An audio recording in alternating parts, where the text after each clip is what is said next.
So hello guys and welcome back to our channel. So for today's video, we are going to talk about MyPal. But before that, let me remind you that this is not a financial advice.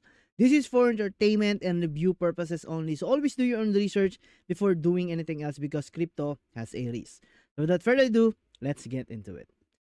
So first things first guys, how can you download this MyPal? So just use your Android and then search it on Play Store guys, the MyPal Pro. So after that, install it and then sign up, verify your account, your email or your cell phone guys. They have two options, physical card and a virtual card that you can choose guys. Okay? For example, you don't want the physical, you can go and apply for virtual card guys. Promo price is 1U only guys, okay? And then the physical card is 100 USDT guys. Okay, so no management fee, supports global POS transaction, global ATM withdrawals with fee only of 1.7%. So you don't need all of those exchange guys. Just transfer your funds here in USDT form or USDR, USDT and USDT guys, and then you can use it all around the world guys. Okay, simple as that. You can top up here. For example, I'm going to top up guys, okay? So the TRC20 or the BEP20 guys. You can scan this one or copy this one, okay? So let's copy this address and let's go to BitGet guys. Alright guys, so our top up has been successfully guys. Let's go back on the MyPal and check whether if it's already there. So guys, we only get 8.5 with a 15 or 10 USDT guys. So 8.5 USD with a tax when you top up guys, okay? So now we can use this guys, or you can also exchange this, okay, on USDT, USD, so whatever you want, and you can withdraw this also guys, okay? As simple as that. You can use it together with your card or your virtual card guys, okay? So you can transfer your funds also. There's available global remittance supported in 80 plus countries, support 40 plus wallets. Guys, okay, supports 38 fiat currency, support 200 plus cryptocurrency guys. So Singapore, Europe, North America, South America, Africa, and Oceania guys, okay? So in your account, you can verify via KYC authenticator guys, okay? They have a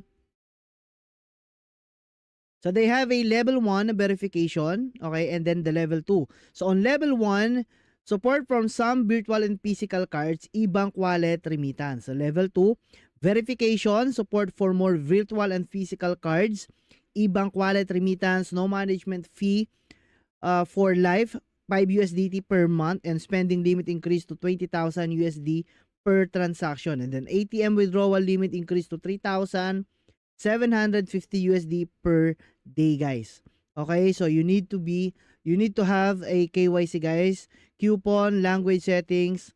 So become ambassador, available, follow on Twitter guys. You can follow their Twitter here inside the MyPal guys. And also guys, they have invite friends to earn up to 40% commission plus 10% referral commission. The more friends you invite, the higher the rebate level guys.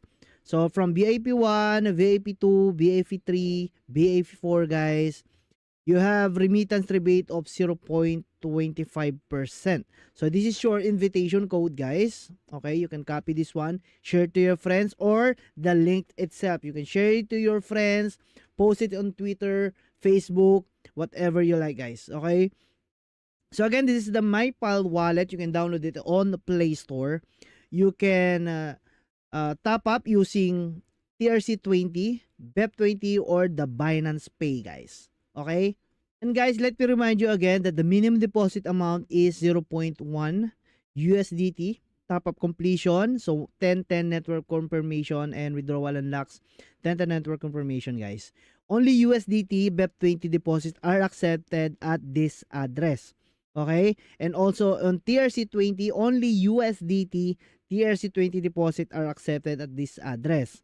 So you can't do TON or any coins guys, just USDT.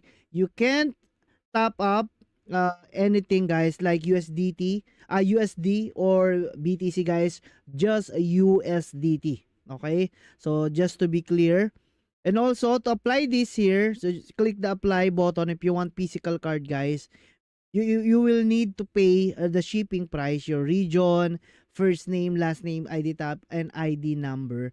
And then you need to pay at least 100, you guys. And then the virtual card that you can use on the counter to buy coffee, guys, is $1, guys, only. The same as the physical, you can put your country here, first name, last name, ID type, and then ID number, guys. Okay? So, I think that's all about this MyPal, guys. If you want to use your crypto in the real world, guys, without using any exchange, this is the key for that, guys. So this is MyPal. So again, this is Hussein. If you want to learn more about this application, subscribe to this channel, comment down below, and hit the notification bell to be able to learn more about my channel. So again, this is Crypto Hussein. Bye bye.